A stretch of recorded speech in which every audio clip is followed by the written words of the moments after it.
Chapter 30. Caught.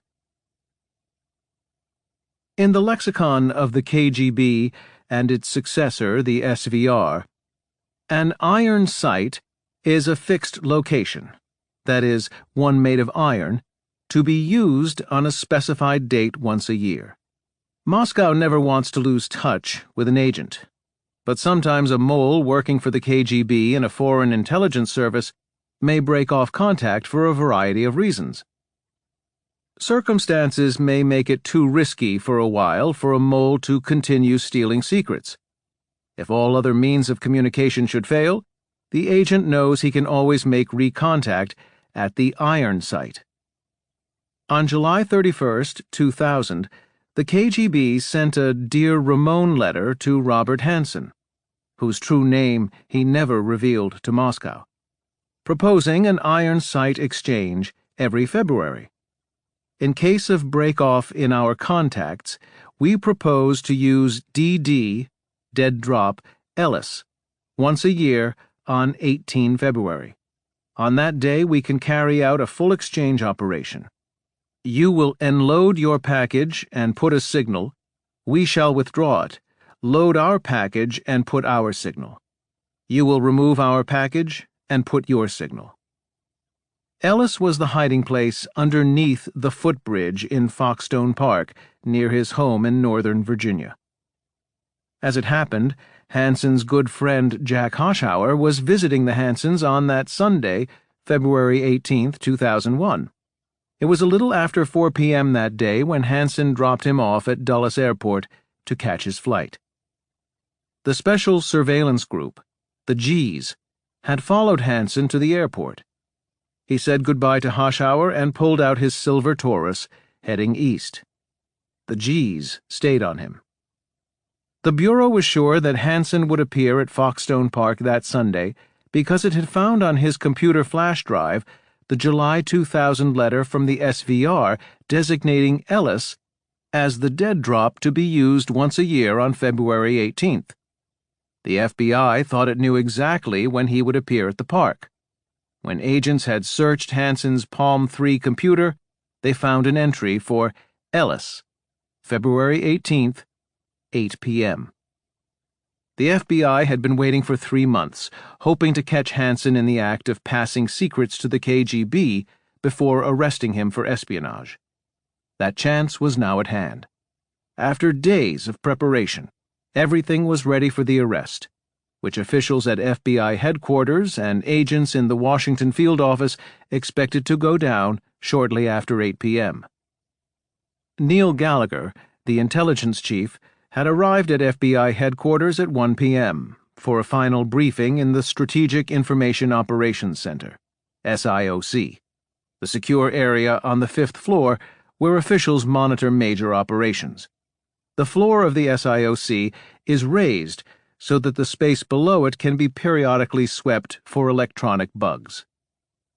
The setting is what film buffs might expect, with large television monitors, computers, wall clocks set for time zones around the world, and sophisticated communications equipment.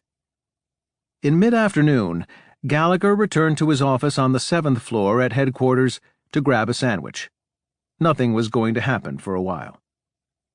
From the telephone taps on Hansen's house, the FBI knew that his daughter Jane, his son-in-law Richard Trimber, and their children were expected for Sunday dinner. But instead of driving directly home from the airport to join them, Hansen suddenly pulled into the Pike 7 Plaza shopping center in Northern Virginia. As the G's watched from a discreet distance, Hansen opened his car trunk. He leaned into the trunk for a long time. Tim Caruso and other FBI agents were positioned in the command van in a parking lot about a mile from the entrance to Foxstone Park. Then the unexpected happened. An agent in the van, relaying minute-by-minute reports from the watching G's, exclaimed, "He's got some documents, and he's putting them in a plastic bag." Caruso and the other FBI agents were astonished. Hansen was hours ahead of schedule. "He's going to do this right now," Caruso said. "In broad daylight." Hansen had prepared a package for the Russians with 4 classified FBI documents and his Sleeping Tiger cover letter. But he had decided while racing back from Dulles to add 3 more documents. He opened the package, put them in, and retaped the plastic bag. All 7 documents were classified secret.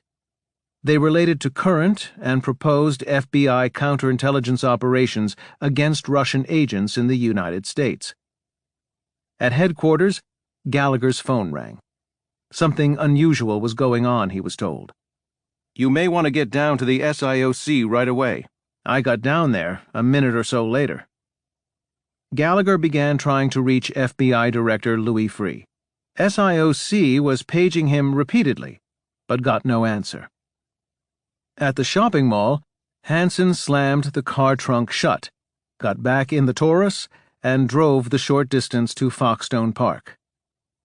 Deborah Evans Smith, the squad supervisor for the Hansen case at the Washington field office, had been waiting for this moment. Smith was stationed in the command van with Caruso and Dan Cloyd, Caruso's deputy. This was it. An FBI SWAT team was already in place, just out of sight of the entrance to Foxstone Park. They wore bulletproof vests because no one knew whether Hansen, who had boasted of his skill with guns and owned an extensive personal armory, might start shooting when agents tried to arrest him. Caruso was right. Hansen was not waiting for dark. He pulled up across from the park entrance and got out of his car. He placed a vertical piece of white tape on the post of the park sign to indicate to the Russians that the drop would be ready to clear within minutes.